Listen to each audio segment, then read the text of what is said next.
Hi అండి, ఎలా ఉన్నారు? వరలక్ష్మి వ్రతం ఎలా చేయాలి అనే దాని గురించి తెలుసుకుందాం. నమస్కారం. ఈ వీడియోలో మనం వరలక్ష్మి వ్రతంను ఎలా చేయాలో, దానికి అవసరమైన పూజా సామాగ్రి ఏమిటో, దశల వారీగా పూజా విధానాన్ని తెలుసుకుందాం. ఇది ప్రతి మహిళ కుటుంబ శ్రేయస్సు కోసం చేసే పవిత్రమైన వ్రతం. ఆయుష్మాన్, ఆరోగ్యం, ధన, సంతానం, సౌభాగ్యం అన్నింటికీ ఇది చాలా శుభదాయకం. పూజకు ముందుగా సిద్ధం చేసుకోవాల్సినవి వస్తువులు: పసుపు, కుంకుమ, పూలు, తోరణాలు, పచ్చడి ఆకులు, కలశం, గంగాజలంతో నింపినవారు, పీఠం, లక్ష్మీ అమ్మవారి ముఖం, పసుపుతో తయారు చేసిన రూపం లేదా ముఖకృతితో అలంకరించిన రూపం, నారితో ముడికట్టి బియ్యం, పసుపు, నాణెం కలిపిన కలశం, నైవేద్యంగా పాయసం, అప్పాలు లేదా లడ్డు, దీపాలు, కర్పూరం, ధూపం, చల్లగల బట్టలు, అలంకరణ పరికరాలు, వ్రతకథ పుస్తకం.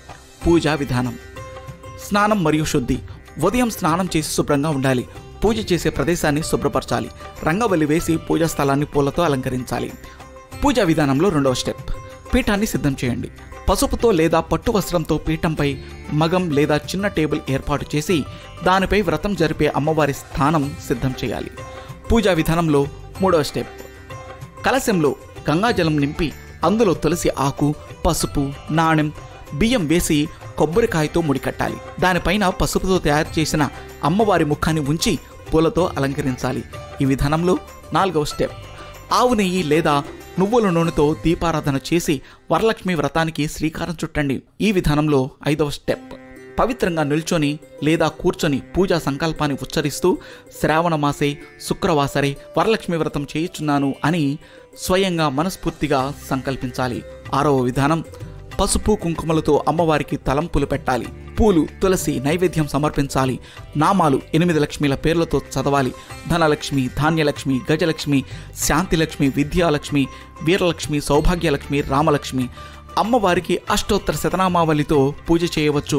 కొబ్బరితో దీపం వెలిగించి హారతి చేయాలి. నైవేద్యం సమర్పించి కర్పూర హారతితో పూజను ముగించాలి. ఏడవ విధానం: పూజ ముగిసిన తరువాత వరలక్ష్మి వ్రత కథను వినటం లేదా చదవటం తప్పనిసరి. ఇది వ్రతానికి సంపూర్ణతనిచ్చే ముఖ్యమైన భాగం. పూజ ముగింపు సమయంలో మంగళహారతి చేయాలి. తరువాత అమ్మవారి నైవేద్యాన్ని కుటుంబ సభ్యులతో పంచుకోవాలి. వ్రతం చేసిన తరువాత చేయవలసిన పనులు: కలశాన్ని గంగాజలంతో కలిపి తోట లేదా చెట్టుకు పోయాలి. అమ్మవారి అలంకరణను శ్రద్ధగా తీయాలి. వ్రతానికి ఉపయోగించిన వస్తువులను శుభ్రంగా పెట్టాలి. మంగళవారం లేదా శుక్రవారం వ్రతాన్ని తిరిగి చేయవచ్చు అవకాశం ఉంటే. ఇలాగే మీరు ఈ వరలక్ష్మి వ్రతాన్ని భక్తితో, శ్రద్ధతో, శుద్ధతతో చేయగలిగితే అమ్మవారి కటాక్షం మీ ఇంటికి ఎల్లప్పుడూ ఉంటుంది. మీరు పూజ ఎలా చేయాలో స్పష్టంగా తెలుసుకోవాలని ఈ వీడియోను చూసారా? అయితే లైక్ చేయండి, షేర్ చేయండి, సబ్స్క్రైబ్ చేయండి. మరిన్ని వీడియోస్ కోసం మా ఛానల్ని వాచ్ చేస్తూ ఉండండి.